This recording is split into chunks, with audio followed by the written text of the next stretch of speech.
I'm Mike Vardy, and I'm about to have a productive conversation with Angela Crocker.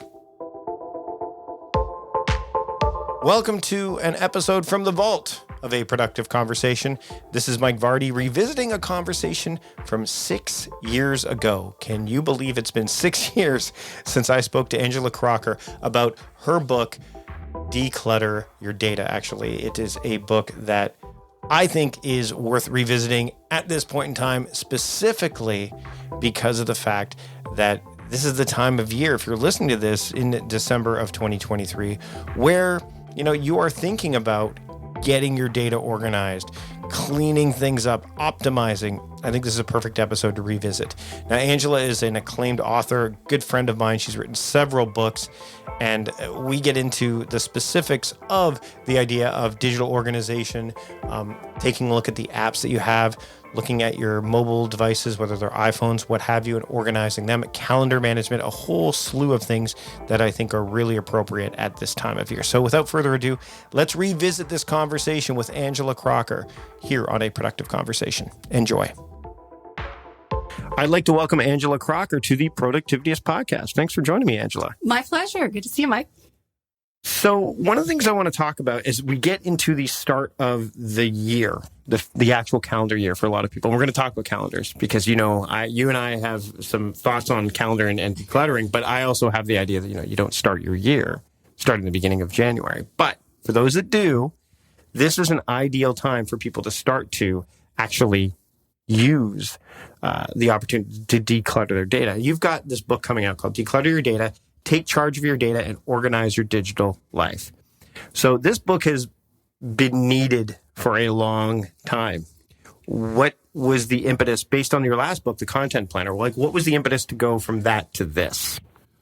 Well, part of what I've realized, Mike, is that my work is really about helping people figure out how to live an efficient digital life. And sometimes that means how to use technology and digital solutions.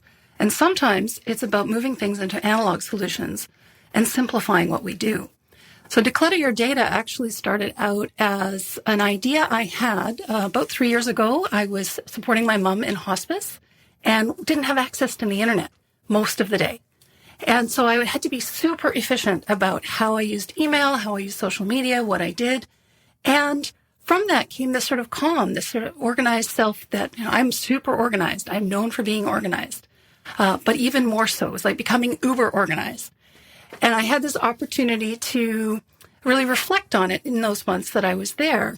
And shortly afterwards, I created a blog series called The Digital Cleanse, which was about the time that the Content Planner was about to come out.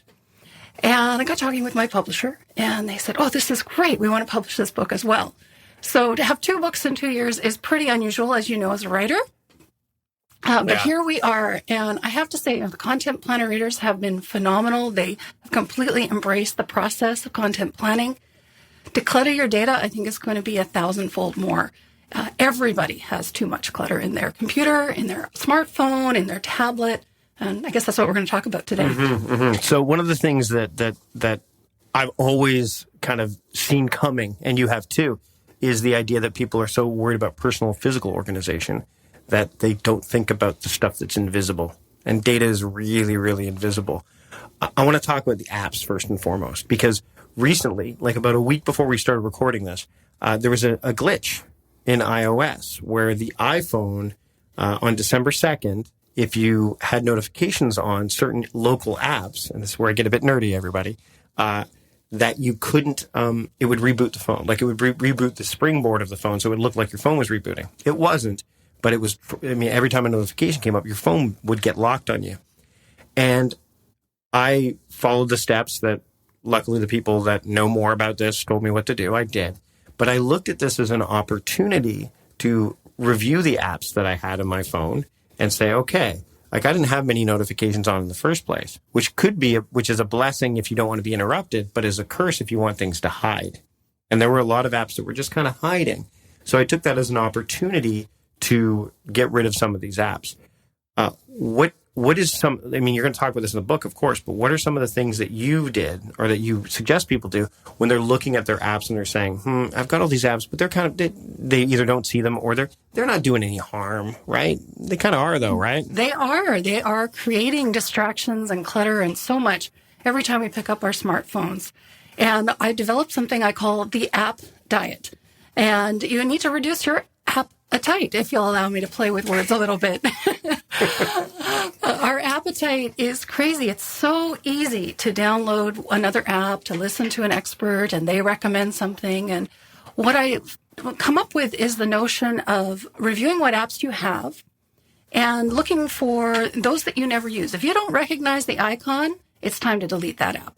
Just let it go. You can always download it from the App Store again or Google Play or wherever you get your apps from. But just let them go and see how it is living without them for a while. You'd be amazed how few of them you miss. The next thing I recommend is to actually look at the apps that you do know and see if there's any that are doing the same thing for you. Or have you got 3 word processing apps? Have you got 7 apps for editing your photos? Have you got too many apps for scheduling and calendars? How are you communicating with your team? How are you communicating with your family? And very often people have got multiple solutions. I was guilty of this. The genesis of this came from those photo editing apps I mentioned. And I'm not very good at photo editing. I take better pictures and mostly I just want to use the original picture. And why did I have 7 apps to edit my photos? I don't add sparkles. I'm not big on filters or those sorts of things. And so if you go through category by category, there's endless ways that you can delete the apps that you don't need and really streamline the ones that you do. The other thing you can do is also group apps. So on my smartphone, mostly I just have one screen. Everything's there at a glance. I take advantage of the iOS folders situation. So I have a folder called Amuse for the things that I do when I'm playing with my phone. I have another called Social for the social media things. I have another called Documents, which is where my Google Drive and all the writing work that I do. Not that I do much on my phone, but we'll probably talk a little bit about that kind of efficiency later in this conversation. So one of the things that I've done, and there's definitely some modifications I've taken into account just from thinking about this stuff. So I have folders based on the themes for my theme days, which we're also going to talk about. So I can say, okay, well, this is the day I go to this folder. You could also do that by page. You could have endless pages of iPhone apps too. But another thing that I've tried, and you know, again, you have to have a way to review this, is Joshua Becker talks about in his book, The More of Less, about this idea of almost like a staging area. So when you're decluttering physical objects, instead of getting rid of things completely, you put them in an area like a storage area or something like that. So you would take all these apps, let's say, and put them in a folder that's called not using or staging or hold or whatever.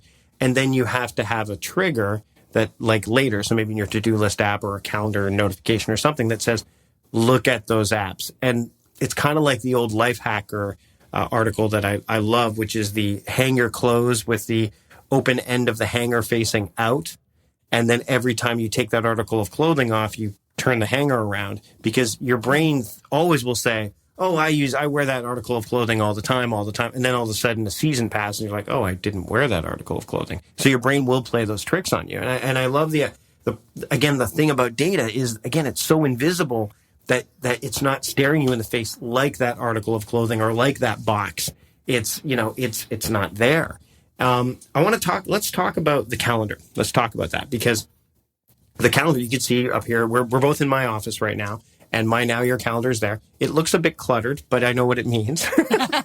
As long as you know. Exactly. But the thing is that, and redundancy is something we'll get into as well. But I look at this calendar, and if I'm looking at my computer and I see certain things, someone says, hey, can you do this? I can look at that calendar and go, okay, there's a physical calendar that tells me what my obligations are every month. So if someone says, hey, can you go to speak at this conference in February, I'm looking at it going, no, February is already too full. I could see it very visibly. How do you have people, when it comes to the calendar stuff? I mean, we have in the book, and we actually have a link that's through the book that we talk about calendars a little bit. You mentioned me in there, which I really appreciate. How do you treat calendars when it comes to decluttering and data? Because I've seen that to-dos show up there, goals show up there, things that are ever movable show up there as opposed to things that should be hard and fast. Let's talk about that a little bit. Absolutely. Well, you've hit one of three main problems right there, that people are putting too much in their calendar that they don't need to. Some things should be on an action list. Some things should be in a notebook. Figuring out what needs to go in your calendar is sometimes a matter of putting in specific appointments or actions that are time specific. Like you and I are meeting here today. We both had this on our calendar so that Mike and Angela would be face to face. But what happens is people get too much in their calendar and then you don't see what's there, and it really overwhelms people. And if they don't know what's there, then they're not going to look at their calendar. Mm-hmm. This then leads to the second problem, where people have multiple calendars, often on different platforms. It's not unusual, people I've chatted with, to have a Google Calendar, an Outlook calendar, a wall calendar. And so a big part of my advice is to consolidate and put everything in one calendar. Now, I'm very partial to Google Calendar. It's the one I use. It's the one I live in. And part of the reason for that is that I can have layers of calendars that are color-coded, and I can toggle them on and off. There's one for my professional work that is appointments and those sorts of things. I also have appointments with myself around my writing. And I sit down, and each week there are a number of hours that I write. And if I need to move those around, I can, but they're still very important appointments with myself. I also have a calendar for my son. He's 11 years old, and where Sean needs to be, and my husband and I negotiating that. My husband has access to that calendar, and guess what? I've got my husband on Google Calendar too. So everyone can relate to all of these overlapping things. And I've just mentioned 4. I actually have 9 calendars that overlap for various parts of my life. And I think by having them all in one place, people would reduce so much stress. A big part of Declutter Your Data is about reducing the amount of digital stress in your life. You don't need to open 4 apps to figure out where the information is. Mm-hmm. One, just consolidate into one. So it's funny. Now we're going to get into redundancy because I think that's has a lot to do with it, and crap rationalization, because there's a lot of crap rationalization that goes on too when it comes to this stuff. So here's an example. I've got this wall calendar, the Now Year calendar, which I love because it gives me a bird's eye view of very specific obligations. You're not seeing on here things that are related to like family stuff per se, other than like no school and things. Like there's very deliberate uses of this calendar, which I think is really important, because on my digital calendar there is some high crossover. Like my monthly themes are on my digital calendar as well. Same thing with my daily themes and all that stuff. But this gives me the quick view so that I could see it the whole year at once. So that's a very, very intentional thing. A lot of people, when they have multiple tools doing multiple things, they crap rationalize why they need these things. And a great example happened with my own team for a while is my podcast producer, John Polstra, who's producing this episode, so he's going to get to hear this. Thanks, John. Loves Trello, works in Trello with his own business. And I get that. We use Asana. And for the longest time, Asana only did things by list. You didn't have a board view, which is what Trello has. So you could move things from one column to the next.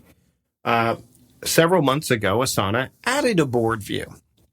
And so me, being the leader of the team, said, there's no reason for us to be in Trello anymore, because the only thing I'm managing in Trello is this podcast. And it took me a while, but we've migrated everything over. We had to make it so there could be some rationalization to keep things in Trello because John uses Trello, and that's what. But when it came to my team, it was hard enough to get people to use Asana in the first place, so I had to get them there. So I think that there's some elements of when you declutter that the intention has to be, like, you have to be able to be ruthlessly honest about your intentions behind it. And I think a lot of people, at least in my experience, say, well, but I might need that at this time. Or, you know what, but we use this for this. Whereas, you could argue that you don't need to use that. It's just the pain of removing it and using this other tool that could do it just as well, maybe even better, it is something that people are averse to. Can you touch on that a little bit? Absolutely. Well, the way I look at it is I talk about it as being dedicated. There's a chapter in the book where I talk about dedicated devices. And it applies to apps just as well. And what I talk about, it's easier with devices. So let's talk about that just for a second. You have a computer, a mobile phone, and a tablet. Just for example, that's fairly typical these days. People have 3 devices. And you have to decide how you're going to use each of those devices. Is it efficient to write a book on an iPhone? Absolutely not. Is it comfortable to lie in bed watching television with a laptop? Absolutely not. So you have to pick and choose how your life works and how you want to use your devices.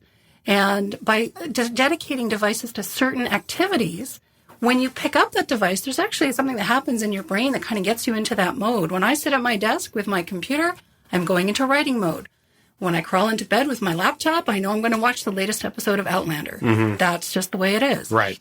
There is, of course, an exception to the rule, which is travel. On this particular trip, I'm visiting beautiful Victoria right now. I am traveling with all my devices, which is unusual. When I go on a bigger trip, I try and consolidate and just pick and choose. What work am I actually going to do while I'm on the road? What entertainment do I need to amuse me on a long-haul flight, or those sorts of decisions?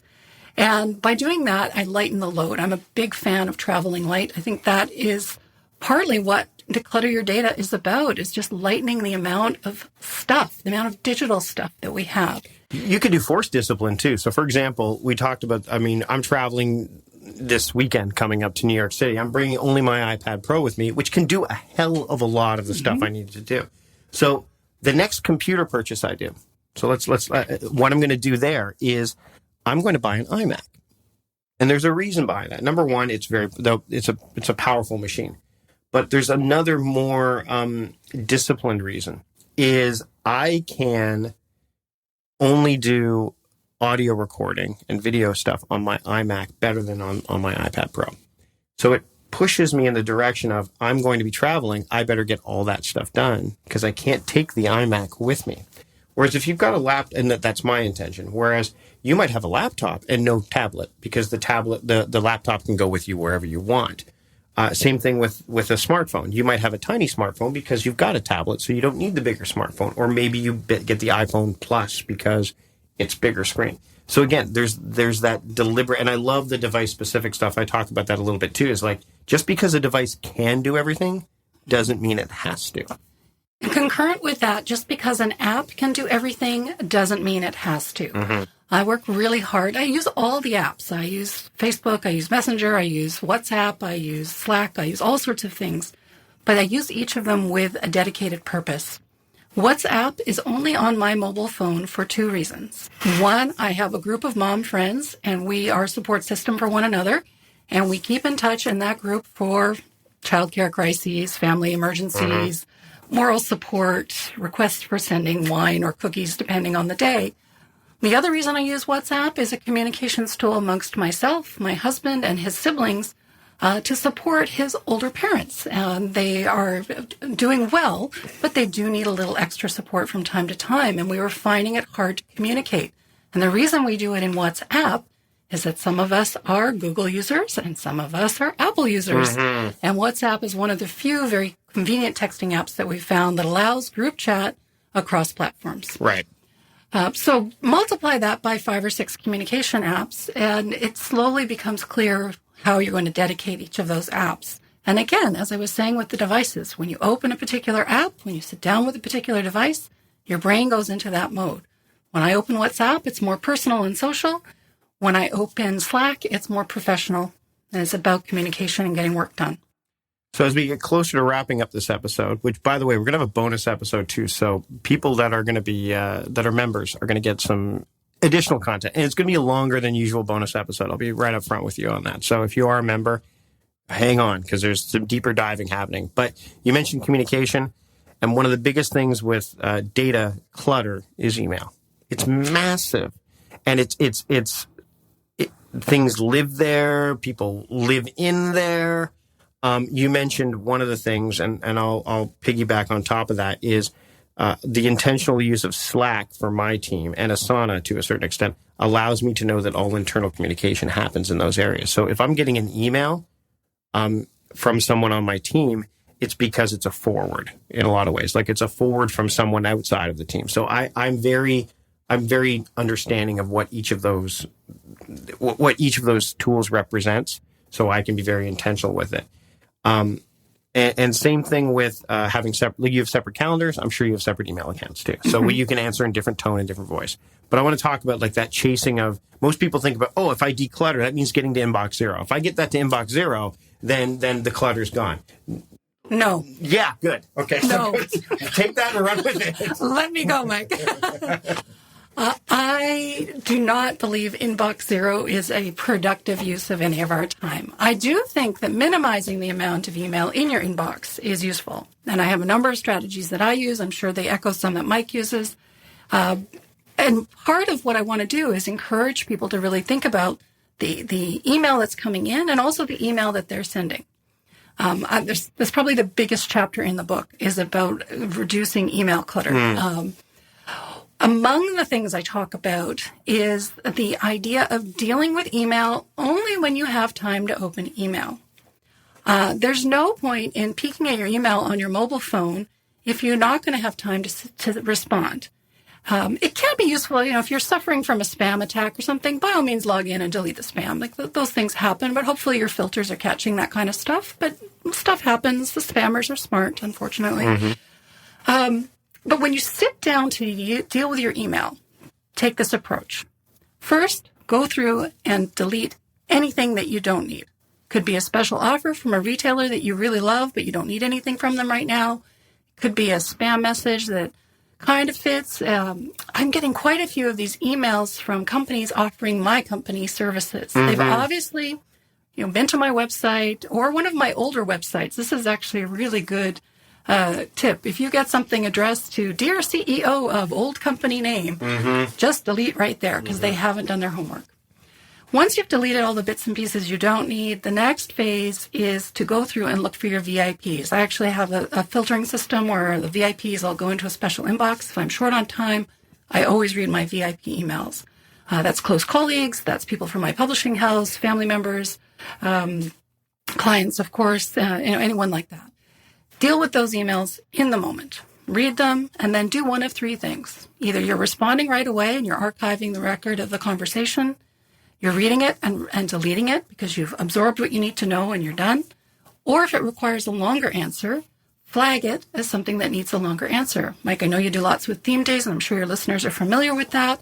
Let's say it's related to a writing project. And let's say Friday is writing theme day. Well, if it's a writing-related email, just put it aside until the Friday. It's very efficient. I've got lots more strategy. I could talk for a really long time, so I'm trying to bite my tongue. I think that's a really practical first step. It is. And I think the thing is, remember, and some people freak about delete emails. That doesn't always mean delete. Sometimes it means archive, like just getting it into your archive. Because a lot of people go, well, I can't delete an email. Look, the archive folder is massive and often invisible. If you're there's certain things, again, if you know what that's for, that's different. But I think that a lot of people, again, the pursuit of inbox 0 is a fruitless one because you can't control the inflow of email. And I think the other thing that I touched on, and I'm sure you touch on it too, is the idea of if you're at work, check work email.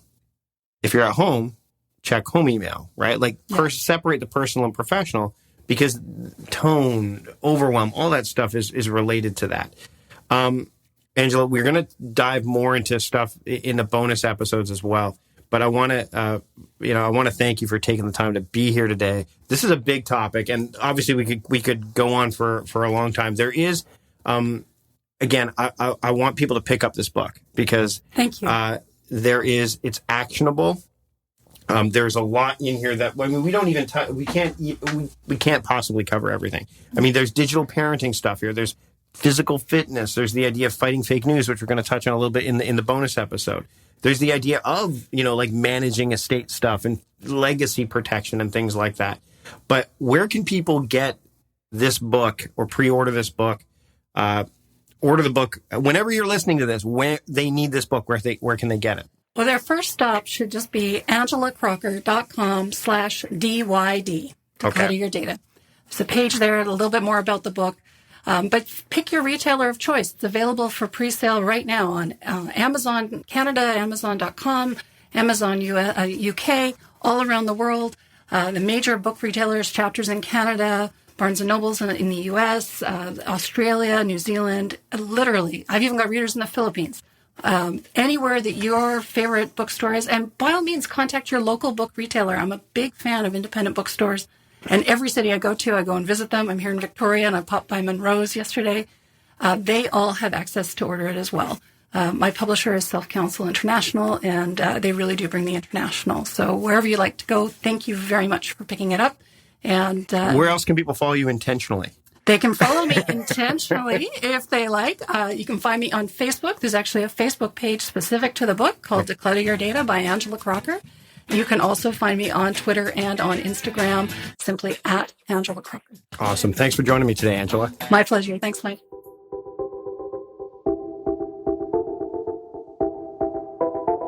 Big thanks to Angela for joining me back then, and I hope to have her on the show again really, really soon. If you want to check out all of the relevant links and everything we discussed during this episode, just look at the podcast app you're using right now, or go to productivityist.com/podcast507 to get all of those goodies. And one of the ways that you can help the show support the show, and this is a good time of year to kick up your productiveness, is to subscribe to the show wherever you get your podcasts. Leaving a rating or review is also super helpful, as it will help me make the show better. And another way to support the show, of course, is to check out the sponsors that you heard during our conversation today. You can check out our sponsors at productivityist.com/podcast sponsors. Check them out through that platform. That way they know that we sent you. That's it. This is the final episode of 2023, and I'm looking forward to what's next in the months ahead. We've got episodes lined up for months, and there's a plethora of productive conversations. I hope you'll join me for those. Until next time, I'm Mike Varda, the host of A Productive Conversation, reminding you to stop doing productive and start being productive, and have a happy start to 2024.